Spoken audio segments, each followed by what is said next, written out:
मैं सोने ही वाला था कि मैंने देखा मेरी माँ मेरे पैताने खड़ी थी। मैं बहुत डर गया क्योंकि 3 दिन पहले ही उनकी मृत्यु हो चुकी थी और वे वहां खड़ी मुझे देखकर मुस्कुरा रही थीं। वे भारी रीडलॉल वाली महिला थीं, किंतु उनका चेहरा बहुत ही खूबसूरत था। वे एक लंबा चोगा पहने हुई थीं और उनके सिर पर भी कुछ बंधा हुआ था। मैंने अपने मुंह के ऊपर तक रजाई खींच ली। मैं बहुत डर गया था। उस समय मैं केवल 17 वर्ष का था। कुछ क्षण के बाद मैंने अपनी आंखें खोली और वहां कुछ भी नहीं था। क्या भूत प्रेत होते हैं?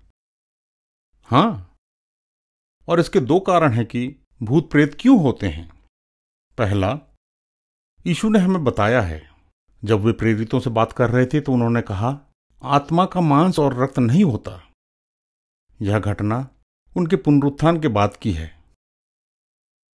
और दूसरा, जब चेलों ने यीशु को पानी में चलते हुए देखा, उन्होंने सोचा उन्होंने कोई भूत देखा है। भूत प्रेत कौन है? इसका उत्तर पूर्णतः अनुमानित है। मैं विश्वास करता हूं कि पृथ्वी पर भटकती हुई आत्माएं हैं, पर वे आपको नुकसान नहीं पहुंचा सकती। यदि ये आपके साथ होता है तो यीशु के नाम से उन्हें आप जाने को कह सकते हैं, या बत्तियां जला दीजिए और मैं आपको गारंटी देता हूं कि वे ओझल हो जाएंगी। चलिए थोड़ी गहराई में जाकर देखते हैं। मेरा विश्वास है कि भूत प्रेत वे आत्माएं हैं जिनका उद्धार नहीं हुआ है और वे यीशु के द्वितीय आगमन और अंतिम न्याय की प्रतीक्षा में हैं। एक बात पक्की है कि आपको किसी सच्चे मसीही का भूत कभी दिखाई नहीं देगा, क्योंकि वे स्वर्ग में हैं। हमें इसका प्रमाण बाइबल में लूका की पुस्तक के 16वें अध्याय में मिलता है, जिसमें यीशु एक बिना उद्धार पाए व्यक्ति के कष्ट और तड़पने की कहानी सुनाते हैं, जो विनती कर रहा है कि उसके सेवक को उसे सांत्वना देने के लिए भेजा जाए। उसे बताया गया कि उसका सेवक स्वर्ग में है, लेकिन उसका वहां से आना असंभव है। जब आपकी मृत्यु होगी तब आप कहां होंगे? कष्ट में या फिर स्वर्ग में?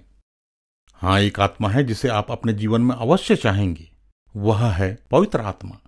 किंग जेम्स वर्जन ही बाइबल का एक ऐसा अनुवाद है जिसमें पवित्र आत्मा शब्द का प्रयोग किया गया है। मेरा विश्वास है कि किंग जेम्स बाइबल में ही सबसे निकटता से पवित्र आत्मा का सही वर्णन किया गया है।